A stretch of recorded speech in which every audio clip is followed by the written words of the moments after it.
Hello guys, आज हम आपको बताएंगे कि मध्य प्रदेश में एमपी गेस्ट टीचर के लिए स्कोर कार्ड कैसे बनाएं। तो सबसे पहले आपको डिस्क्रिप्शन में दी गई लिंक पर क्लिक करके मेन साइट पर आ जाना है। उसके बाद आपके लिए क्या करना है, नीचे ऑप्शन दिया गया, चाहे जिन्होंने पहले स्कोर कार्ड बनाया हो वो अपडेट करना चाहते, चाहे न्यू, तो आपको समग्र KYC पर क्लिक करना।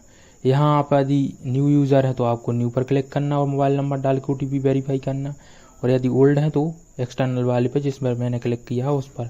यदि आपका डाटा आ जाता है तो आपको यहीं से प्रोसेस करनी है, और नहीं आता है तो आपको न्यू यूज़र पर जाना है। तो हम न्यू यूज़र के लिए बताएंगे, न्यू यूज़र पर क्लिक करेंगे, यहाँ आपको समग्र ID डालना है। तो KYC क्लिक करेंगे, समग्र ID पर वो से OTP आएगा मोबाइल नंबर पर, आप वो डालेंगे तो आपकी ऑटोमेटिक जानकारी सभी समग्र ID से ले ली जाएगी, आपको कुछ भी नहीं डालना पड़ेगा। इस तरह से समग्र ID हमारी सक्सेसफुल, OTP डाल दिया तो वेरीफाई हो चुकी। अब यहाँ आपका नेम, मेल, जो भी आपका स्टेटस है वो आ जाएगा। यहाँ आपको कैटेगरी सिलेक्ट करना है, वो भी सिलेक्ट कर लेते हैं, mother name, father name, family. समग्र ID ऑटोमेटिक आएगी। मैरिटल स्टेटस सेलेक्ट कर लेना आपको, यहाँ आप अपनी फ़ोटो डाल सकते हैं। स्टेट सेलेक्ट कर सकते हैं, इसी स्टेट के हैं आप, मध्य प्रदेश या अदर की तो अदर। यहाँ परमानेंट डिस्ट्रिक्ट, जो भी आपका एड्रेस है वो सिलेक्ट करना है।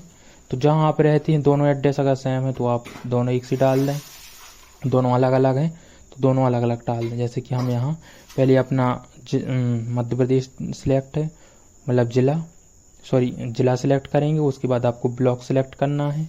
उसके बाद परमानेंट पिन कोड, मतलब जिस एरिया में आप रह रहे हैं, गूगल पर भी सर्च करके देख सकते हैं पिन कोड क्या है, वो डालेंगे। यदि दोनों एड्रेस सेम है तो इस टिक मार्क पर क्लिक करके दोनों एड्रेस सेव कर लेंगे, और यहाँ पर क्लिक करके मैसेज आएगा तो यस कर देंगे। तो इस तरह से आपका ID पासवर्ड बन जाएगा।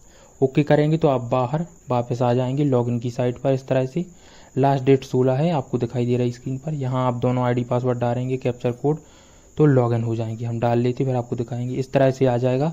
उसके बाद यहाँ आपको पासवर्ड नया बना लेना, वो तो ऑटोमेटिक आया था। यहाँ आप कोई भी सरल पासवर्ड, जैसे आप जो भी आपका नेम है और @123 बना लेंगे और ओके करेंगे। OTP आएगा, वेरीफाई करेंगे इस तरह से उसी मोबाइल नंबर पर जो आपने पहले डाला था। तो इस तरह से आपका नया पासवर्ड बन जाएगा। अब वो यूज़र ID और नया पासवर्ड जो बनाया और लॉगिन करेंगे। उसके बाद आप साइड में देख सकते हैं गेस्ट फैकल्टी मैनेजमेंट सिस्टम पर क्लिक करेंगे। यहाँ से चेंज फिर से भी पासवर्ड कर सकते हैं अगर कुछ भी प्रॉब्लम है। अगर नहीं करना चाहते तो सेकंड पर क्लिक करेंगे। उसके बाद अपडेट इन्फॉर्मेशन का ऑप्शन आएगा, इस पर क्लिक करेंगे। यहाँ आपको अपनी सभी जानकारी फिलअप करनी है।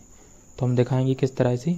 सबसे पहले अपडेट इन्फॉर्मेशन पर जाएंगे। यहाँ आपको देख सकते हैं ऊपर अपनी जानकारी इन्फॉर्मेशन भरनी। क्वालिफिकेशन, आपने टेट क्वालिफाई किया है तो वो भी डाल सकते हैं, और पैनल, मतलब जहाँ से भी आप अपना स्कोर कार्ड वेरीफाई करवाएंगे वो भी, और KYC सबको यहीं से करना है।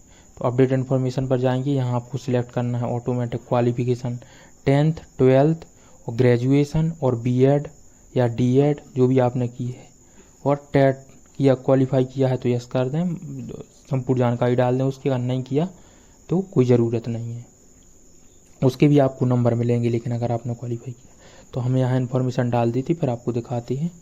तो इस तरह से आपको सिलेक्ट करना, जैसे पहले 10th क्लास सेलेक्ट कर लें, फिर 12th, मतलब रेगुलर वे में स्टेप बाय स्टेप। इस तरह से आपको DLEd, जैसे आपने अगर BA BEd या BSc BEd की तो उसका ऑप्शन डायरेक्ट नहीं आएगा, आपको अलग अलग ही चॉइस करना पड़ेगा। BEd अलग और ग्रेजुएशन अलग। तो पहले ग्रेजुएशन फिर BEd, और दोनों के नंबर आप एक ही के डाल दें। मतलब जैसे 5000 में से आपको नंबर मिले हैं तो 5000 में से BEd में भी और इसमें भी, इस तरह से दोनों सेलेक्ट कर दें। और हाई स्कूल की जानकारी आप इस तरह से ऑटोमेटिक उसमें आएगी, ऑल सब्जेक्ट, आपको कुछ एक्स्ट्रा नहीं डालना, ऑटोमेटिक सेलेक्ट करते जाना। MP बोर्ड सेलेक्ट करेंगे। यहाँ पासिंग ईयर आपका यदि नहीं आता इस लिस्ट में तो आप सर्च कर सकती हैं। तो इस तरह से हम सर्च कर ले रहे हैं। इसमें देखिए, जैसे हम अपना जो ईयर सेलेक्ट कर रहे हैं 16-17, तो इसमें आ नहीं रहा है, तो हम ऑटोमेटिक सर्च कर सकते हैं। इस तरह से A to Z प्रोसेस आपको करनी है यहाँ देखकर।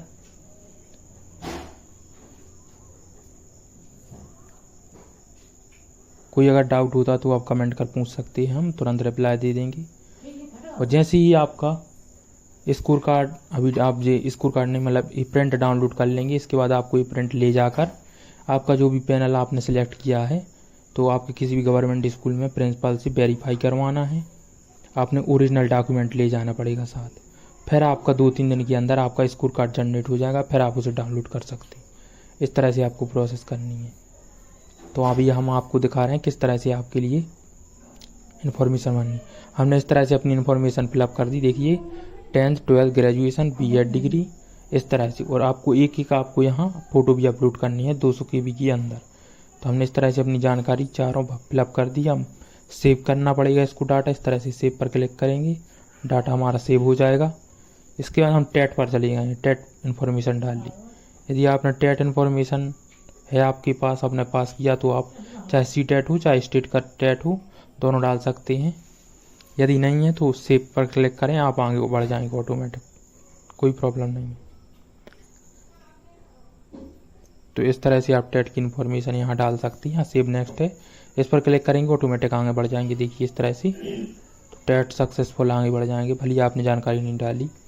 इसके बाद आपको यहाँ सेलेक्ट करना है पैनल, मतलब जिस भी आपके पास में जो भी स्कूल है गवर्नमेंट स्कूल, वो आपको सिलेक्ट करना। वहाँ से आप अपना ये वेरीफाई करवाएंगे, ये प्रिंट ले जाएंगे और फाइनल डॉक्यूमेंट B.Ed D.Ed और 10वीं 12वीं की इन्फॉर्मेशन मतलब मार्कशीट ले जाएंगे। तो वहाँ से आपका वेरीफाई होगा, फिर स्कोर कार्ड आपका डाउनलोड होगा। जनरेट लिखा दिखाई दे रहा है राइट हैंड साइड पर इस तरह से।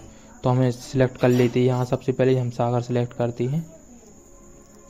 उसके बाद आपको ब्लॉक सेलेक्ट करना है, जो भी आपका ब्लॉक हो। हम रहली सेलेक्ट कर ले रहे। इस तरह से स्टेप बाय स्टेप आपको प्रोसेस करना, बिल्कुल सरल प्रोसेस आप स्वयं कर सकते हैं। इस तरह से सागर सेलेक्ट कर लिया। उसके बाद आपको यहाँ ब्लॉक सेलेक्ट करना, जो भी आपका ब्लॉक हो।